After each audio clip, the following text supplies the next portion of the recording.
Okay, so here's what I want to talk about.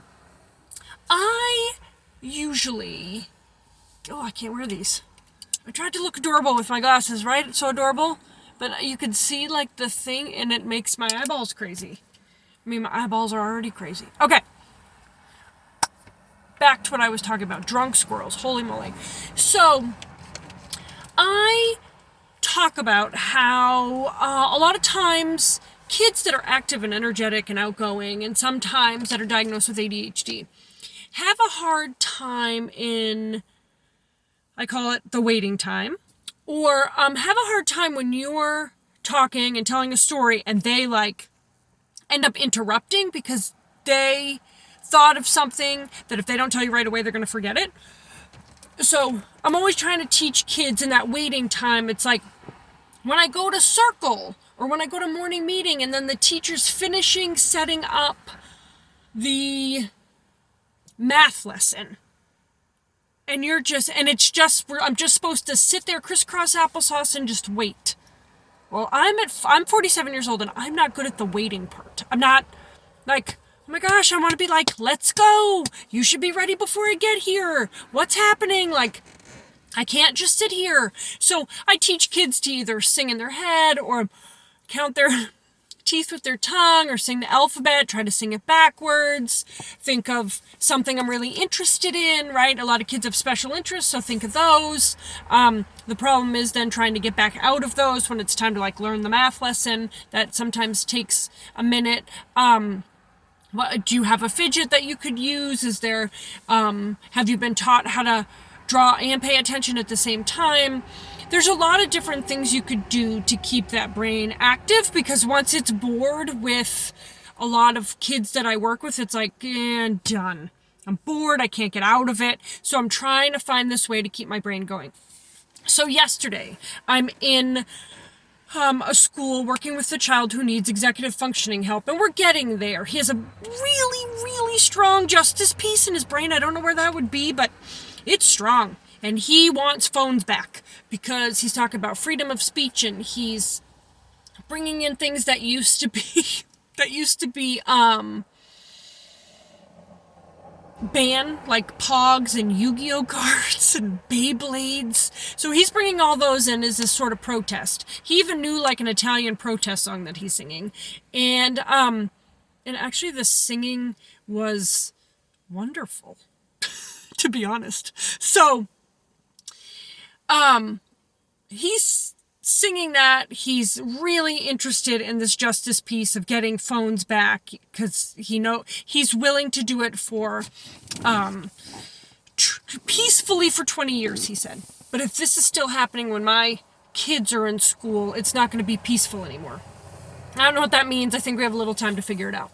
So as I'm going through the 8 executive functioning list and what pieces he does have and doesn't have and needs help with, one of them is, do you interrupt somebody often? And he said, no, I don't. And he is autistic and ADHD. So I'm like, oh, you don't? I was like, that's wonderful, because I often want to interrupt somebody because I have a story that their story reminds me of, and then I want to tell it, and my story's going to be awesome, and I'm a good storyteller. And he goes, oh no, I just do it like, I just say, I can listen and remember, right? He has a parking lot, so he remembers what he wants to say, but he says it in a rhythm. And I was like, tell me more about that. He's like, I don't remember the one he told me, but I'm thinking when I took music when I was little, it was like ta ta ti ti ta, ta ta ti ti ta. So if I wanted to tell you something about the beach, right? You're telling me a story and I want to like tell you a story about a beach. I just go beach, beach, beach, beach, beach, beach, beach, beach, beach, beach. Not out loud, obviously, but in my head. And I thought, I wonder how many people do that. I wonder how many people remember things in this rhythmic motion and with this rhythm. And I was like, I never thought about that. So I used it yesterday as people were talking to me, as kids were talking to me, and I knew I had to remember. Usually I just jot a little note down because I do forget. So it helped. the rhythm helped in my brain, and the one I picked was ta ta ti ti ta. I don't know why that we had to do that in music class in like elementary school, and for some reason I remember it. And music is the multiple intelligence that is first to be formed in your brain, and they're educable. You can learn them. Multiple intelligence is. So I'm not musically inclined at all, but I obviously remember the ta ta ti ti ta. I remember the words to songs, so I thought I bet I could do this. So I was like, I gotta share this with my peeps, because I wonder how many people could use this or could teach kids, right? I have some kids, some of my son's friends knows any song I put on. He knows all the words to all the songs. And I thought, if this was something he was struggling with, I could totally tell him the strategy. Dude, just sing it in your head. And then, I don't know, there's probably a learning curve of singing it in your head and waiting for you to be done and paying attention. So, and maybe you can't do both, and that's something, again, that's helpful to learn, that you can't do both. But I just wanted to put that out there, that do it in a rhyme or a rhythm. If you have a rhyme or rhythm, or you have a favorite song, say it in your brain. And I still, because I'm only one day into doing this, I still write it down. But I thought, I'm going to practice this, right? Practice makes progress, and not perfect, of course. So I hope that helps, because I think it's a really wonderful strategy coming from a 13-year-old who uses it all the time. And I love it. And I hope you have a happy October.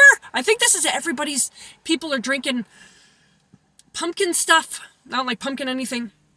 Love the fall. I love the summer. So many people are happy in fall. I'm a little sad because I want it to be summer again. I want it to be May 1st so we can start all over again. But we're going to go into, I also don't like the snow. So, it's coming. And in New England, it happens for like 10 months. So, I love you all. Thank you for being here.